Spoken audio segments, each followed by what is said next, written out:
Olá, como está?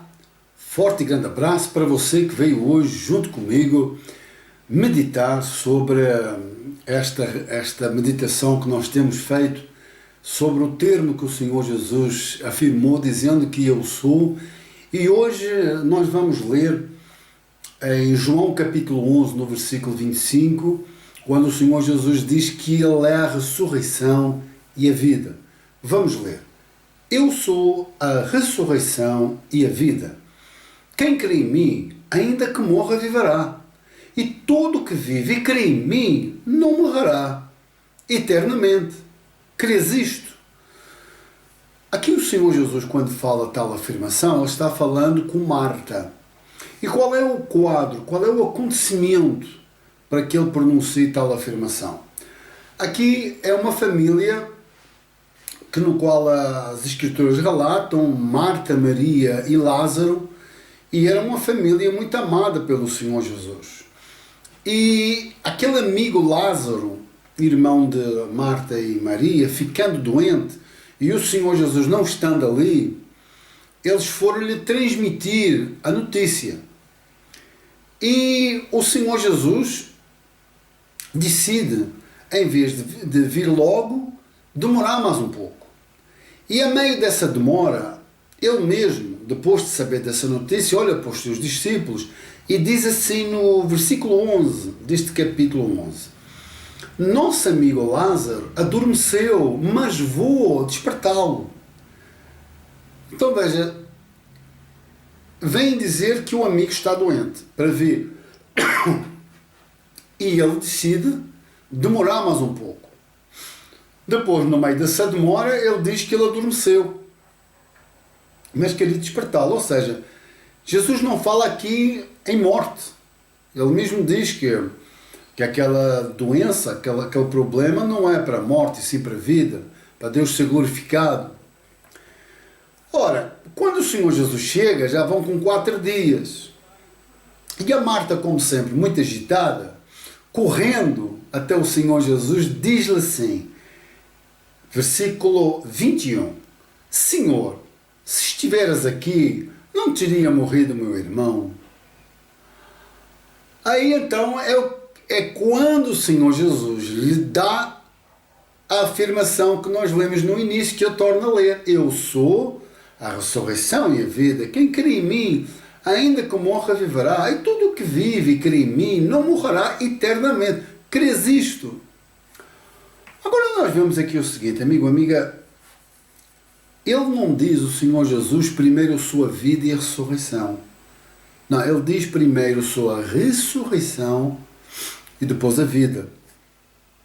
Como também nós deduzimos que se fala de ressurreição é porque houve uma morte.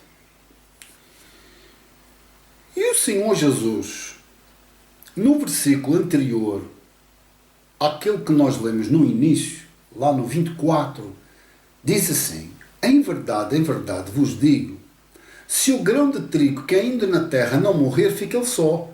Mas se morrer, produz muito fruto. E então no 25 ele diz assim, quem ama a sua vida perde-a, mas aquele que odeia a sua vida neste mundo, preservá-la-á para a vida eterna. Eu estou lendo João 12, no capítulo a seguir. Assim aqui é.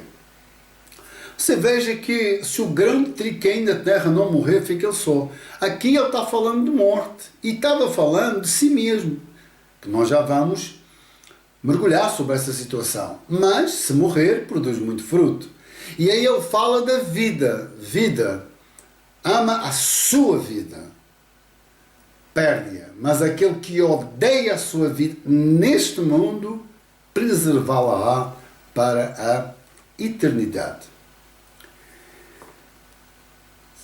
Neste mesmo capítulo 12, no versículo 23, eu estou ainda assim aparentemente ao contrário, para que nós possamos entrar dentro desta ressurreição e desta vida.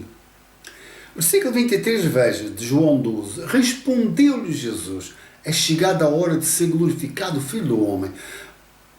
Em verdade vos digo, e ele diz o que nós líamos, se o grão de trigo que ainda na terra não morrer, fica ele só, mas se morrer produz muito fruto, e quem ama a sua vida perde, e aquele que a odeia a vida neste mundo, preservá-la para a vida eterna. Então veja, é chegada a hora. Por que é chegada a hora? Se você depois for ler o que está acontecendo, e é sempre importante isso, você vai ver que é um grupo de gregos que estão vindo com Filipe e André, dizendo para eles que queriam conhecer Jesus. Ou seja, agora os gentios já estão sendo atraídos para o Salvador. Por isso ele diz, é chegada a hora do Filho ser glorificado. E aqui nós vemos o seguinte, vamos entender, quem ama a sua vida perde, aquele que odeia a sua vida neste mundo preservá-la para a vida eterna. Nós temos uma vida biológica, uma vida psíquica e uma vida espiritual, que chamamos de corpo, alma e espírito.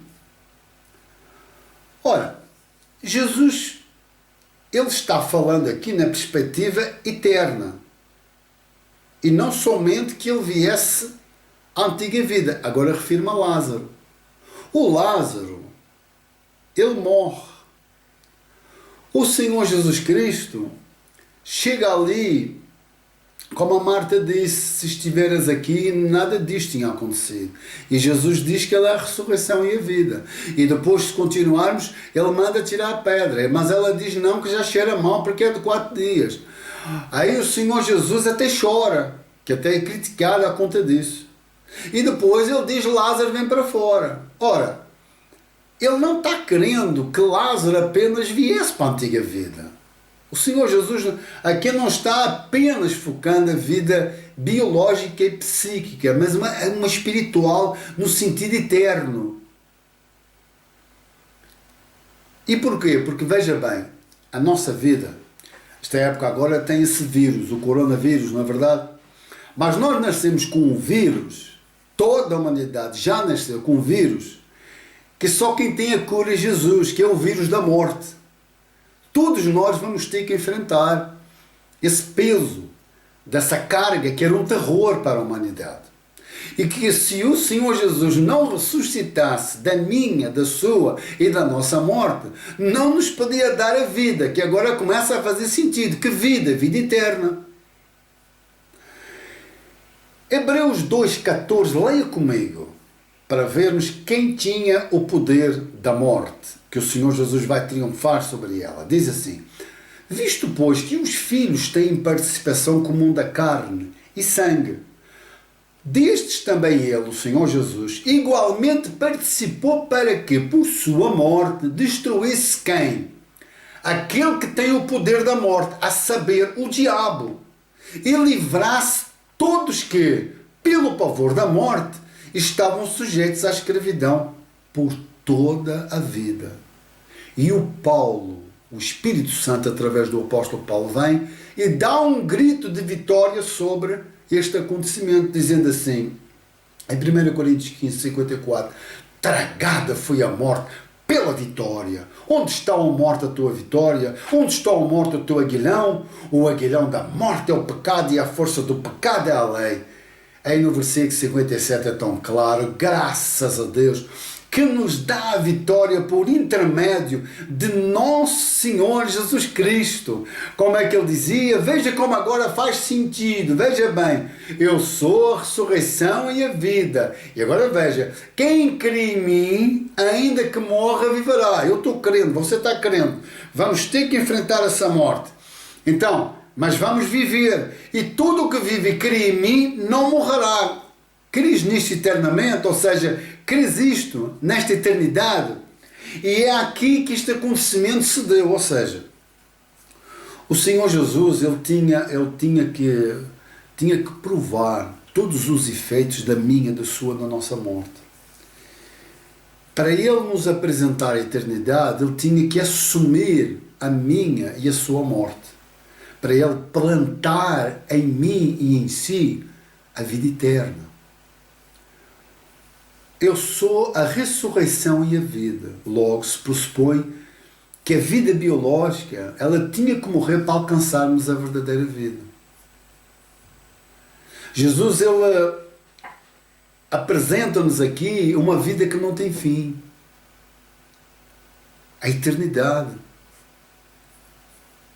Por outro lado, nós temos que ter também muita atenção. Por quê? Porque aí você podia dizer, bem, então eu criei, a eternidade está em mim, está pronto. Não, não é assim. Não é. Esta vida eterna, porque ele diz que quem aborrecer a sua vida neste mundo, preservá-la-á.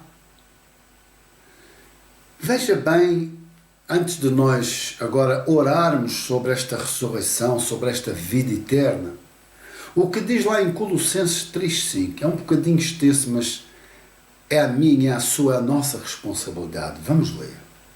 Fazei, pois, morrer a vossa natureza terrena. Então aqui, eu e você temos este verbo fazer. Aí sim, o Espírito Santo, ele nos dá, como é que diz lá? Que aonde abundou o pecado, superabundou a graça. O Espírito que Jesus hoje, por ele ter provado ele matou a nossa morte, o Pai o ressuscitou, e nessa ressurreição ele injeta, ele direciona rumo aos que creem essa vida eterna. E ainda que nós venhamos a morrer, ela já está em nós. Quando ele vier, ressuscitará os vivos e os mortos, uns para a vida eterna e outros para o juízo. Fazei, pois, vou ler novamente, morrer a vossa natureza terrena. 2 pontos. Que natureza? Prostituição, impureza, paixão lasciva, desejo maligno e avareza, que é idolatria. Por estas coisas é que vem a ira de Deus sobre os filhos da desobediência. Ora, nestas mesmas coisas andastes vós também no outro tempo, quando vivias nelas. Agora, porém, despojai-vos igualmente de tudo isto: ira, indignação, maldade, maledicência, linguagem obscena do vosso falar. E agora diz, não mintais uns aos outros, uma vez que o quê? Vos despistes do velho homem com os seus feitos, e vos revestistes do novo homem, que se refaz para o pleno conhecimento, segundo a imagem daquele que o criou, no qual não pode haver grego nem judeu, circuncisão nem incircuncisão, nem bárbaro, nem cita, nem escravo, nem livre, porém Cristo é tudo em quantos, amigo, amiga? Em todos. Ele quer se manifestar em todos, mas aqui foi claro, dizendo: vos despistes do velho homem com os seus feitos. Quer dizer, eu olho para o Senhor Jesus, vejo Ele a morrer no meu lugar, vejo o Pai que é amor a ressuscitá-lo para aquele Pai, através do seu Filho, lançar sobre a minha vida, quando eu creio nessa obra, a vida eterna. Viver agora numa paz e numa alegria da salvação. Essa graça, essa misericórdia, esse amparo, esse perdão, esse amor inexplicável que Deus nos dá através da ressurreição do seu Filho e que nos coloca na vida dos que creem, então faz nós nos despirmos. O que antes para nós era agradável, era bom, era desejoso, era prazeroso, quando você agora está plantado em Jesus, você se despe desses feitos e se reveste de um novo homem, de uma nova pessoa. E diz que se refaz para o pleno quê? Conhecimento, segundo a imagem daquele que o criou. Então agora eu tenho que conhecer a maneira de ser do eu sou, a ressurreição e a vida. Como é que ele é? Aquele que me alcançou, como é que ele é? Esse verbo ser que conjuga durante todos os tempos. E aí diz que não há, independentemente de você onde esteja, com quem esteja, ele diz que Cristo é tudo em todos. Amigo, amiga, hoje fico por aqui na nossa meditação, mas eu quero orar junto consigo, pedindo que esta morte que ele morreu no nosso lugar, ele venha, uma vez nós crendo, nos dar esta vida eterna. Vamos orar. Senhor Deus e Pai, em nome do Senhor Jesus Cristo, eu te dou graças por estar a cada dia junto com esta amiga, te conhecendo na excelência do teu ser, a tua forma da vida verdadeira que o Senhor deseja nos dar esse revestimento, nós nascermos de novo, porque é aqui que acontece um novo nascimento. É na tua morte e na ressurreição que hoje nós temos esse direito, quando crermos, de alcançar essa vida que mais ninguém tem para dar, que agora só o Senhor tem o poder e o domínio. E eu te louvo, te glorifico, mas Senhor, peço também nesta vida, assim como este amigo, esta amiga, te pedir forças, te pedir condições espirituais para caminharmos sempre na tua direção, para termos este conhecimento no sentido de ter paz e a alegria da salvação, mas para fazermos morrer a velha natureza a toda hora, a todo instante, levar o morrer de Cristo em nosso coração. Senhor Jesus, eu te glorifico, eu te exalto a cada dia, porque o Senhor sempre está disposto a nos tratar, a nos amparar. Senhor, eu não sei qual a luta que esta senhora, este amigo, esta amiga está vivendo, mas eu peço que o Senhor venha auxiliar, venha ajudar, venha estender a tua mão, a tua vida, e venha erguer para que ela possa ser revestida da tua graça, do teu perdão e do teu amor. Senhor, muito obrigado por estas meditações, nós estarmos cada vez mais a conhecer o verbo da vida, que é o Senhor. Eu sou. Hoje nós conhecemos que tu és a ressurreição e a vida, porque morreste a nossa morte, assumiste o nosso lugar, pagaste a nossa dívida, compraste a nossa alma e a nossa salvação. Por isso hoje a vida eterna nós queremos que está plantada no mais íntimo do nosso ser. Amém? E graças a Deus, em nome de Jesus. Amém? Graças a Deus, amigo, amiga. Hoje fico por aqui na nossa meditação. Um forte abraço. Na próxima meditação nós vamos ver precisamente sobre o eu sou, quando o Senhor Jesus disse o caminho e a verdade e a vida. Um forte abraço, que Ele te abençoe poderosamente e que esta ressurreição se traduza em mim e em você nesta vida eterna. Até à próxima.